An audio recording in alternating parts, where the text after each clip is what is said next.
Welcome to the Quillette podcast.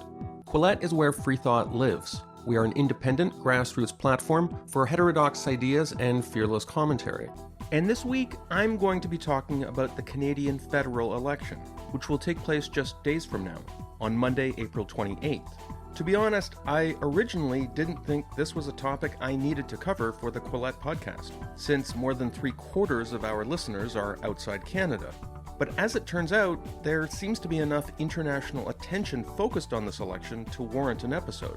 In fact, the conversation you're about to hear came about when an American media commentator, Ryan Girdusky, recently asked me to be a guest on his own podcast, which is called It's a Numbers Game. That episode came out earlier this week, and with Ryan's permission, I've adapted it for the Quillette podcast in somewhat abbreviated form. So thank you to Ryan Girdusky and the folks at iHeart Radio for allowing me to air this adapted episode on our channel. And if you like politics and data, and you enjoy what you hear today, check out It's a Numbers Game at iHeart or wherever you get your podcasts. Now, just to set the background for this episode, Monday's Canadian federal election will be contested by a number of political parties, including the Quebec-centric Bloc Québécois, the left-wing New Democratic Party, or NDP, and the two major parties, the governing Liberals, headed by newly installed incumbent Prime Minister Mark Carney, and the Conservatives, headed by Pierre Poilievre. One of those two men will emerge from the election as the Prime Minister. And yes, you heard me right. I said the incumbent Liberals are currently headed by a former central banker named Mark Carney, not ultra-progressive longtime PM Justin Trudeau, whose name you might be more familiar with. He resigned earlier this year amid low poll numbers. In fact, one of the main themes we're going to talk about is the Liberal Party's amazing reversal in fortune since January 6, when Trudeau announced his resignation. At that time, just a few months ago, the Liberals were behind the Conservatives by 20 points in the polls, and it seemed a foregone conclusion that Mr. Poilievre would romp to victory and become the next Prime Minister. But Mr. Carney has proven more popular than Mr. Trudeau, and the Liberals now actually lead in the polls. In addition, the election of Donald Trump as US President and his decision to impose tariffs on Canada has caused many Canadian voters to respond by rallying around their government, giving the Liberals a further boost. And Mr. Carney has jettisoned some of his predecessor's most unpopular policies, such as the carbon tax. Ryan and I will be talking about all this and more in this week's edition of the Quillette podcast.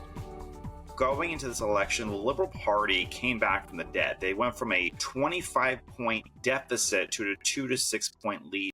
Part of that is Trudeau resigning. Part of that is Donald Trump's rhetoric. Is there something else that Americans don't know about that has really shifted this election in such a short period of time? No, that's pretty much it. This is going to be a really short podcast. So Canada's system of government, there's not the same level of checks and balances and separation of powers you have in the United States. So as a result, you have an enormous concentration of power in the Prime Minister. If the Prime Minister is popular, the government's popular. And if the Prime Minister is unpopular, the government is unpopular.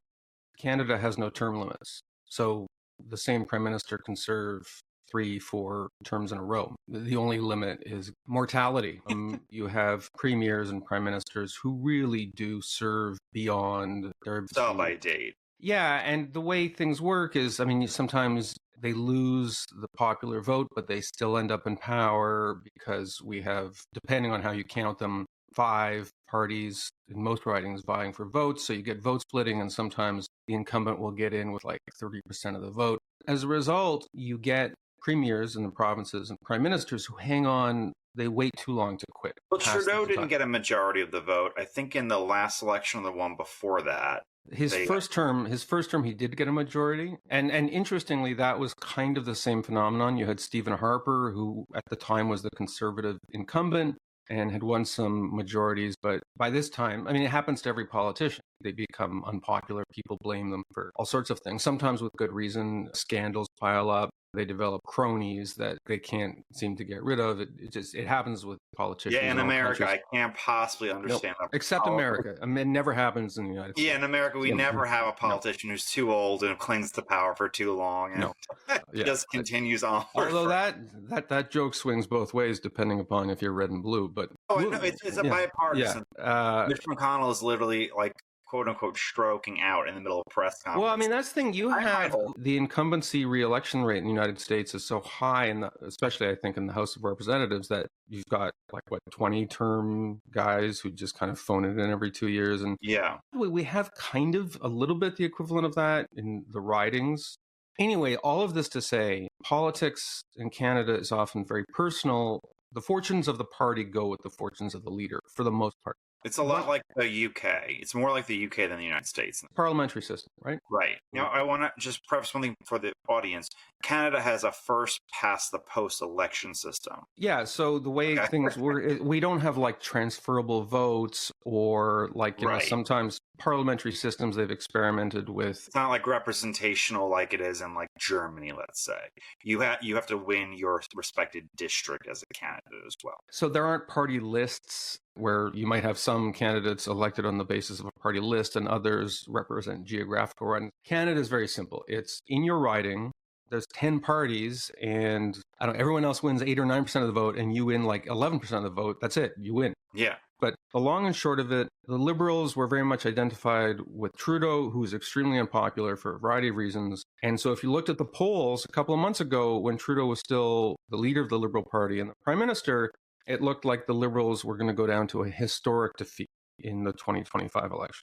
He quit, and all the evidence is he didn't quit out of his own volition. He really thought he was going to lead the Liberals into yet another election. But there was what was effectively a revolt in his own caucus. It was a very genteel Canadian revolt where people would say to reporters, "Oh, gee, I'm worried about the party under its current leadership." And I mean, I love Trudeau to death, but those Once voters. Again, as an American, I can't imagine your own party forcing a sitting president or a prime minister out of office. So it's a little different in the United States. In the United States, you really do get, say, congressmen and senators from Party X voting down legislation that's supported by the president, who's also from Party X. There is a little bit more independent-minded. It's different, at least in Canada's current iteration of the parliamentary system, where most members of parliament are expected to be, I think it was Pierre Trudeau's memorable phrase, trained seals. They sort of clap at the appointed time and they boo at the appointed time, and they support the leader and they support the legislation. And to the extent that have a quiet revolt against Trudeau was a big deal.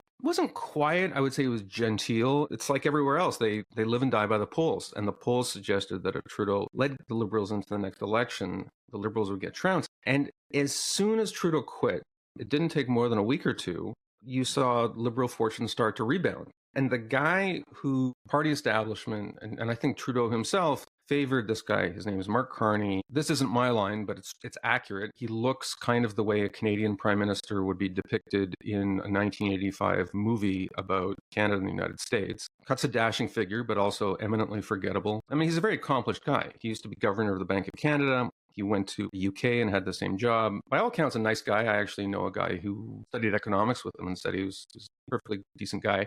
3 prongs to his campaign. I hate Trump and I'll fight against Trump, which everyone in Canada is saying. He's saying, sotto voce, I'm not Justin Trudeau. So if you hate Justin Trudeau, don't worry, I'm not him. And then he's also just borrowed the political demands of the Conservatives, who are the main opposition. Well, capital C Conservatives. None of your American listeners should mistake them for actual conservatives by American standards. So I want to talk about Trump in a second, but I want to stick to Canada and Trudeau, especially for an American audience who sometimes even forgets we have a neighbor to the north. How much immigration under Trudeau fundamentally altered Canada in a very real way? And it was the number one issue for quite a long time. Healthcare, to see a doctor is significantly longer. Home prices have increased substantially as you've increased the population by, I think, 5 million over the course of 9 years. How much does immigration still play in this election? Pierre, I'm going to mispronounce his name, Poilievre. He's not a Trump person on immigration, though he said we need to reduce immigration for sure.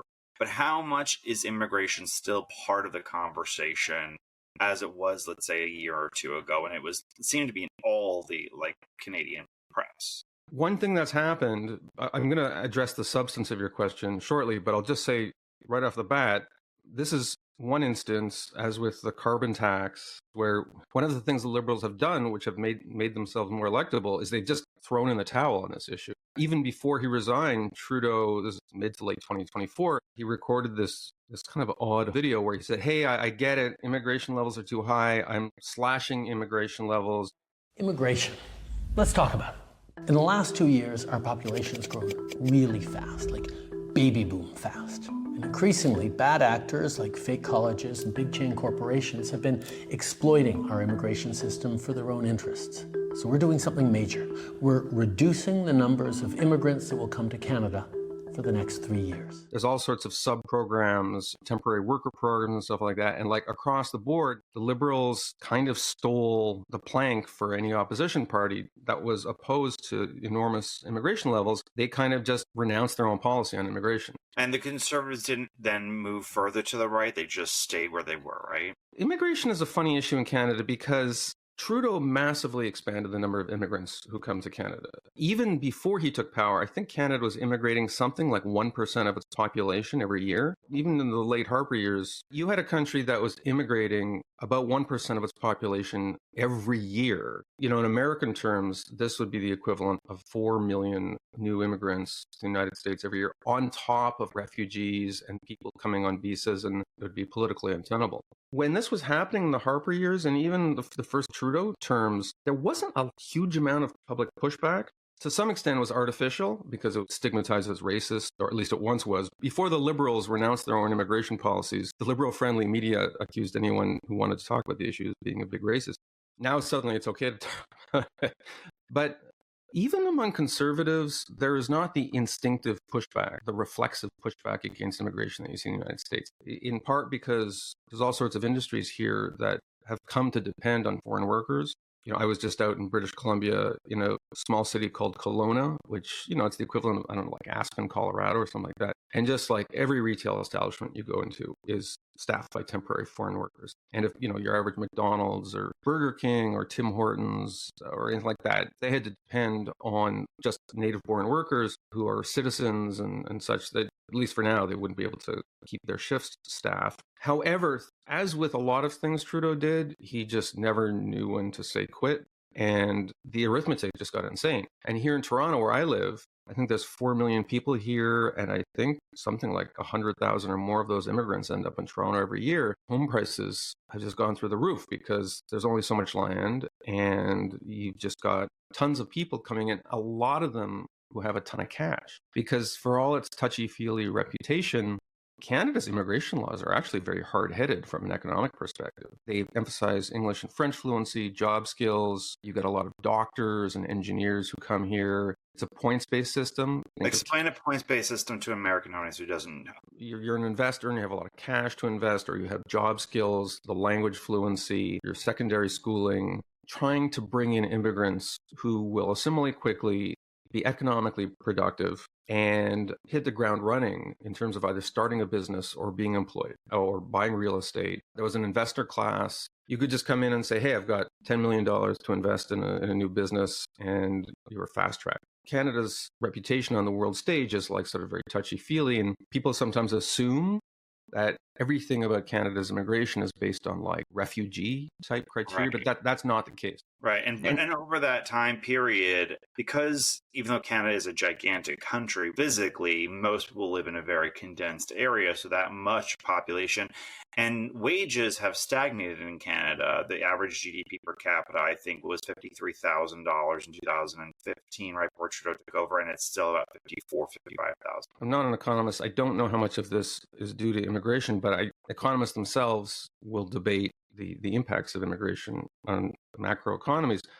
But I will say that a lot of politicians, including politicians on the right, were kind of conflicted about immigration because here in Toronto, a lot of my friends, if you already have a job and you already own your house, people actually kind of like immigration in many ways. When I go to the medical clinic, sometimes the nurses, they all happen to be from Philippines. If you're looking for like a medical specialist, many of them are from India. I had a long conversation with a manager at a Denny's because everybody in his restaurant, it was clear, was from somewhere else. And I said, tell me about the labor situation here. And he said, the thing is, it's cheaper to bring in temporary foreign workers, not just in terms of wages, but he said in terms of, the expression he used was employment availability. They will take any shift, they've come to work, whereas someone who's a native-born Canadian might be like, well, I'm doing childcare that day, and I have this side hustle on Uber, and I'm studying, and I'm doing this, and, I'm doing elder care, and weekends don't work for me. And for a variety of reasons, entrepreneurs and employers often have just found it easier to hire immigrants and temporary foreign workers. This happens in the United States to a certain extent, too, where you have the business class, part of a conservative constituency, that likes immigration and finds it does make payroll management easier, which often does mean paying lower wages. And if you're more working class and you don't have a home and you're competing with all these new families for homes and home prices are going up, you're competing for jobs, maybe at the lower end of the wage spectrum, this dynamic will be familiar to any American. So there's been a huge pushback, and that pushback has gradually climbed into the middle socioeconomic rung. So the wait time for medical care has increased. The medical care, so that's its own issue. Since I have been in journalism, there's never been a time where people weren't concerned about wait times in medical facilities. I should also say that healthcare, generally speaking, is a provincial responsibility. It's muddled because Canada Health Act, and as with the United States, the federal government is plowing cash into everything, even things that aren't federal responsibilities. And also just in general, the federal government often just gets blamed for everything. You talk to people like they want the federal government to put a stop to their trees. Yeah, no, I know. I've done so many campaigns and they'll sit there and say, I don't like my neighbor's overgrown bush. I'm like, well, this is a congressman, so I think my barber, who I talk politics with because it's hilarious, he wants the next prime minister to get rid of bike lanes in his neighborhood. Yeah. So I want to get to Trump, because Trump really, despite him being a foreign leader, has had an immense effect on this election. Trump's sitting there and talking about annexing Canada and calling Trudeau governor. How has this affected the Canadian voter? External threats always help incumbents because we have tribal instincts. And when there's an external threat, it often provides a bonding moment and it enhances the status of our leader. I think this is part of our evolutionary psychology. And you saw this on the provincial level. So I happen to live in Ontario. We have again, nominally conservative premier, and he did gangbusters in the most recent election, which was conducted amidst the most unhinged protectionist bluster being admitted by Trump. And he did great. He happened to be a conservative, but there was this press conference where he put on like a baseball cap. I forget what it said. It was like, screw you, Trump, or whatever. Again, he was a conservative. He got a nice majority, and the Liberals got a boost because, again, it's an external threat. People rally around the flag. By the way, my suspicion is, no way to prove it, the reason Trudeau hung around despite his horrible poll numbers is his political instincts were correct, that if Trump won the election, whatever carbon blob was sitting in the prime minister's chair at the time that happened would get a huge bump in the polls. Or carbon blob? No, because that carbon blob would be painted red and white and would protect everyone from the evil Trump. Maybe this isn't something conservatives want to hear, but Trump's election has been absolute rocket fuel for progressive politicians who are otherwise fighting a headwind. Everyone was sick of so many of the progressive causes and was like, okay, finally, their day is done. And then Trump gets elected and it's like, oh, great. Now you've got these progressives donning the mantle of patriotism. We're the thin progressive line protecting you from Trumpism. The one thing I love about Canadian politics, if I could just wax poetic. No one has ever started a sentence that way. I know, but the one thing I find immensely amusing and I love is Quebec politics, because Quebec, being a former French colony and then becoming a province that had a lot of its own independence and almost breaking away from Canada twice, they have their own French-only politicians that really only campaign in French, speak French. Sometimes when I watch Canadian debates, the French politicians will be talking about completely and utterly different things than anybody. And there was this comedian, and I don't remember, she was a Canadian comedian. She goes, yeah, the Liberal Party will talk about increasing government, the Conservative Party will talk about cutting government, and the French politician will talk about reducing the price of cigarettes for children. And it was just... So, and by the way, it goes beyond that. In terms of media culture, TV shows, obviously, Canadians have never heard of that. In Quebec, everyone stops what they're doing to watch. They have their own celebrity star system. So there are like Quebec celebrities celebrities. I mean, some of the Quebec celebrities escaped containment, like Celine Dion, but it used to be the case. I think it was Dick Morris. I think Dick Morris gave a speech in Toronto a couple decades ago and said, from his knowledge of Canadian politics, regionalism is our race. Yeah. But that's dated. So that doesn't really exist anymore, except in Quebec. But it used to be that Alberta had its own super distinct identity. Newfoundland certainly absolutely had its own distinctive identity, the Atlantic provinces. Now that's been diluted a lot because of globalization, immigration, labor mobility. People moved to the oil field. A lot of white collar workers moving around the country during COVID, just wherever they can get a home and working remote. But Quebec is different because it has its own language and culture. There's no real equivalent in the United States because even your former French-speaking areas like Louisiana, at least since the early... It's like almost in the same way that Texans, being Texan is a personality trait within itself. But it's even... even that, like I've been... when you're in Austin, you might as well be in Massachusetts. Like, yeah, I mean, they like to be from Austin. They're not from Texas. Yes, but that's the closest I have because we don't actually host. Imagine if everybody in Florida spoke alligator language and they had their own alligator celebrities. Although weirdly, people in English Canada, we try and predict this stuff. But Mark Carney, whose French is weak and who didn't want to take part in the French language debate at first, people say, oh, this guy's going to get clobbered because his French is terrible. But in Quebec, they kind of like the guy. In English Canada, there's this whole cottage industry of trying to predict how things will play in Quebec, and we always get it wrong. I know what polls say. In your gut as a Canadian citizen, do the Conservatives have a chance to pull it out? I have no idea. So every political prediction I've ever made in public has been completely wrong. You're talking to somebody who once wrote a column. Stephen Harper came to visit. This is way back before he was prime minister, like in primordial days of my early employment at the National Post.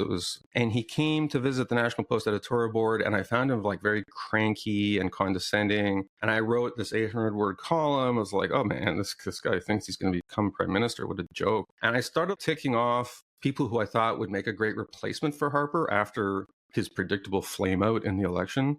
And then he got a majority government. And this is before Twitter, thankfully. So no one could rub my column in my face and say, yeah. I think people were a lot more casual about their predictions before social media because half of your brain is saying, how will this look when it's rubbed in my face when I'm wrong? But I remember at that moment, I said, I'm never making a political prediction because if I told you that A is going to win, it means B is going to win by a landslide. Do you think Pierre is doing a good campaign at least? I feel for the guy because his main campaign plank was vote for me or you're going to get Trudeau. 4 more years of Trudeau. And then Trudeau says, okay, I'm leaving. And this hole in the air and Mark Carney becomes the liberal carbon blob. I mean, even a lot of liberals hated Trudeau. He was just there's something about Trudeau. He was very dated, like this social justice guy and, going on these drag shows and performative social justice crap, his maudlin displays of contrition about Canada's allegedly genocidal history. The whole act grated on everyone. And the day he announced that he wouldn't be running in the next election was the day life became difficult for Poilievre, because a lot of Canadian politics is it's just you're sick of one guy and so you vote for the other guy. It even happens in our mayoral elections. We had this blow-dried Harvard grad named David Miller as our mayor in Toronto. And when people were sick of him, they voted for this alcoholic rube named Rob Ford. Favorite Canadian politician of all time. YouTube celebrity for all the wrong reasons. And that's kind of what happens is they were sick of one extreme, so they go for the other. And if Trudeau had hung on, because there's no real mechanism that the Liberals had available to them to get rid of Trudeau, to force the issue, realistically, if Trudeau had wanted to run in the next election, he probably could have. That's what Poilievre, I think, expected. And unfortunately, he didn't get that. He got someone who had kind of a neutral reputation, who then got the benefit of Trump coming in and essentially threatening to destroy the North American economy out of spite. Between Trudeau quitting and Trump getting elected, that explains 95% of what's happening. Well, thank you so much for being on this podcast. We'll speak to you soon, and we'll see what goes on Monday. Go Maple Leafs. Thank you for listening to this episode of the Quillette podcast. For more Quillette content, please visit us at quillette.com.